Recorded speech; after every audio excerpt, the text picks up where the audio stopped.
Hello and welcome to Battle with the Best of Them. This is Dr. Gagman here.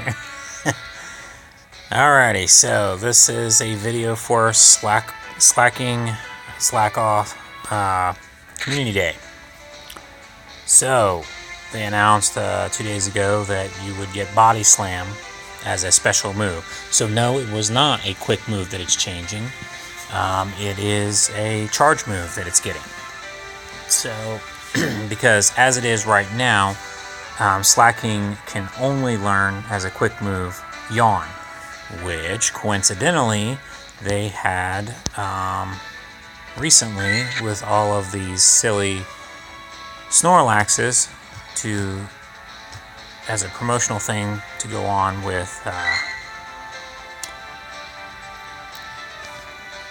Pokemon Sleep that they had announced with the Pokemon Plus Plus, or Pokemon Go Plus Plus, whatever the device is called, quality of life type deal / monitoring your sleep. Who knows what that'll end up being. But to celebrate that, they had sleeping Snorlaxes, which people have found code in the APK about an event that had something to do with that, and catching them was like an event, because there's 3 balls guaranteed catch as long as you weren't doing something goofy to try to catch it, or 1 ball if you use your Pokemon Go Plus, like I was doing. And I did get a couple of good ones, but as you can see, Yawn does no damage, and that's something that is apparent with Slaking. So here's Slakoth, Snorlax, and Slaking. They all know Yawn. Yawn is the only quick move that. So everybody was like, "Oh, it's going to get a new quick move," kind of like how Tyranitar got a new quick move for its Community Day on Tyranitar Day, or on Larvitar Day. But no, it's actually getting Body Slam, which is also related to Snorlax here, because there were some field research events, or I think there were 7-day research events, where a while back, where if it'll scroll. This was way back, I guess. Okay, and that's the symbol that I'm going to use for it. It's kind of like an arrow going down. This is Body Slam. So in raids and gyms, it'll do 50, and it's a triple, but it's a double, and it'll do 60 in PvP. So that'll be a good move for Slaking. Some people are always gripe these Community Day moves, though, so can't satisfy everybody. But here's the thing. I'm speculating on here that GoFest is coming up here pretty soon. They just recently had this Snorlax event where you got Yawn, which is like seemingly useless. With Slaking, Yawn is all that he can know as a quick move. And Slaking has higher attack, so he gets a faster energy gain to get to. It usually takes 3 Yawns to get to your charge move when you're battling with Slaking. So, let me see here. But if you look at this picture for the Chicago Go Fest, you will see right there's routes. So there's speculation going on that there's going to be another fairy move coming into the game for Gardevoir when you evolve routes up, and in doing so, that's another move that does 0 damage. So here's my theory, that they're going to start adding status effects to the game. Now, I don't know if you know what I mean by that, but in the main series games, you could put a Pokemon to sleep when you battle them. You could, like Jigglypuff would sing and cause the Pokemon to not faint, but fall asleep. You could paralyze a Pokemon, you could freeze a Pokemon, you could burn, you could poison, you can leech energy off the Pokemon. These are just moves that gave kind of status effects that you either had to heal or cure or do some kind of item to fix that effect. Otherwise, the effect would just keep going. Like if he's burning, it'll continue to burn until, it faints.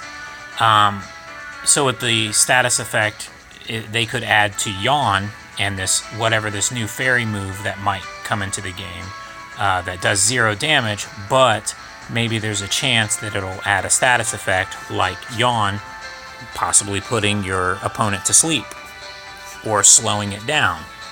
We'll see if they implement that into Pokemon Go, but I do think that it's weird that, Slaking can only learn Yawn as a quick move, and then recently they just gave Snorlax Yawn as a quick move. So that's a lot of speculation there, but that's just what I think. But going into Community Day now, I'm going to be posting a link again to my post that I make on Community Day, like tips and information about that. And we'll get into that in a sec. But it says that lure modules will last for 3 hours. Last Community Day, we learned that also works for the new special lures that are going on, so keep that in mind. And incubators will hatch 4 times faster. Now, whenever they do these incubator ones, just make sure to start incubating after the event starts. If you start to do it before, that bonus of it being 1/4 the time or 1/4 of the distance won't take effect until after you incubate them. So, like if you have a bunch of eggs stored up, keep them stored up. Then when Community Day starts, then put them in incubators so that you can take advantage of that bonus there. Just wanted to say that, but let's go into my posts that I make for these videos, and then I'll link to. So make sure to restart the app before and after the event. Here, talking about start time. Stocking up and making room, which I need to make a lot of room. I've got way too many Pokemon and items. Weather, which we'll get into that more. Friendship leveling up. I choose to, or I try to make it to where I level up with friends on Community Day, since most people are going to be running a Lucky Egg at the same time. Nested Pokemon and overlapping events. Now, the overlapping event that's going on now is Adventure Week. So, keep an eye out for the Adventure Week stuff too. Usually I would tell people not to use your field research before the event, because then you don't get the easy field research for the Community Day, because they usually give you easy ones like catch 3 Slakoth and you'll get, a rare candy or something like that. But this time I would tell you to search for the field research that you want to get the Cranidos, to get Shieldon, to get the new shiny possible ones for Adventure Week, like Anorith, Lileep, and Onyx. The big one that I'm going to go for is Onyx, of course. That's evolve a Lileep or Anorith, which is pretty easy to do since they're everywhere, and I just evolve a low level one and then trash it, since I have plenty of candy for those. And if you line up 3 of those, then you do it once, and boom, you got 3 chances at getting a shiny Onyx. So I would just go ahead and start doing those. If you're aiming for Onyx or one of the other ones, I would start doing those before Community Day starts, so that, you could take advantage of that. Usually I would tell you to wait until after Community Day to start doing the field research so that you can get the Community Day ones specific. But this time, because it's Adventure Week and it's overlapping with Community Day, I would say do it beforehand so that you can get that field research that you want for those particular ones.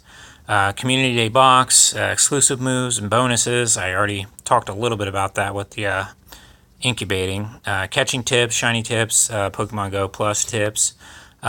So there's that. And like I said, I'll link to my post about that from my blogger. But in that, we were talking about weather before.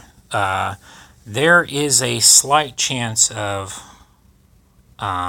scattered showers tomorrow. I will be going to Riverscape. So something to point out with that, I will not be bringing my Switch with me. I don't want to take that downtown.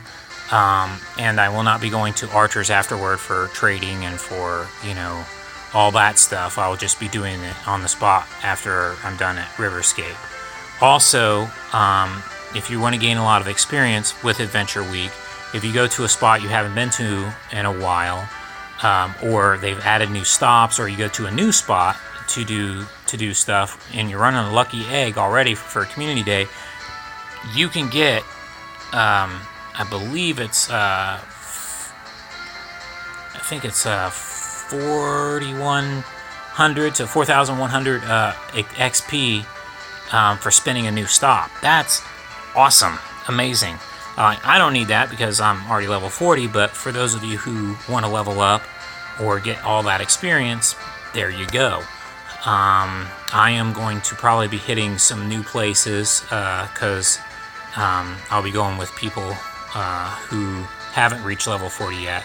So to help them reach level 40, we're going to be doing that, hitting those stops with that they've never hit before, so that we can get a lot of experience. And I would suggest that the same to you.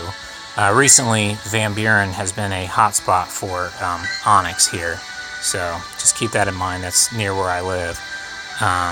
But I will be going to Riverscape, so you won't be seeing me at Delco. I'll probably be there earlier before Community Day starts to try to look for those Adventure Week field research and getting new stops. I'll be opening up gifts tomorrow to try to level up with friends. So be aware of that if you're friends with me. And 3-hour lures, again, will work with the new lure types. Adventure Week is an overlapping thing. You want to concentrate on Slakoth, of course, but you know, you don't really need that many shinies of them. I like to get at least one for each part in the family, but I will probably aim for 3 of those, and then mainly aim for trying to get some of the newer PokéMon. I still don't have a Gibble. And looking for the Adventure Week Pokemon that are shiny possible too. So it's kind of almost like a double Community Day for me in a sense, especially since I haven't been to Riverscape for Community Day in a long time. I usually always go to Delco because it's close to work, but this time I decided to go to Riverscape. So check me out there if you see me. Say hello. And let me see here. Let me look at my notes and see if I forgot anything else. Oh yeah, I was talking about the Community Day box. That's why I waited so long to make this video, so that we could wait to see what the Community Day box was. I knew because of incubation being 1/4 the distance that they would have incubators in here, and there you go. 2 super incubators and 2 regular incubators. Right now the eggs that I got going, not wasting my incubators on these 5. But there's that. And I figured I'd end this video with... Oh yeah, here's some new information too here. If you see this one will get you a shield on, by the way. Spend 2 Pokestops you haven't visited before, and I'm definitely going to be doing that tomorrow. And this one says send 3 gifts to friends. And this one is evolve a Lileap or Anorith. This will get you an Onyx encounter. But you notice this one says sponsored. I got this one up here at Boost. They recently started adding little... See the little... I don't know if you can see it from here, but I'm going to kind of underline that. See that little purple thing? When you go to the stop itself, it'll let me click it. It says up in the upper right hand corner over here, sponsored. So they've started putting that on gyms that are EX gyms, I believe, and sponsored gyms and sponsored stops to like kind of signify that. And now that I got the field research for that, it says sponsored. I don't know if that means something special, if there's different ones for different places, and it's a specific thing every time, or I don't know. They're doing something new with that. So, but I will do this one real quick, and that'll count for my stamp for today. I'll just do this cheap, weak Anorith. Since I got 675 candies for it, I'll go ahead and evolve it. Well, it is a battle with the best of them. HP.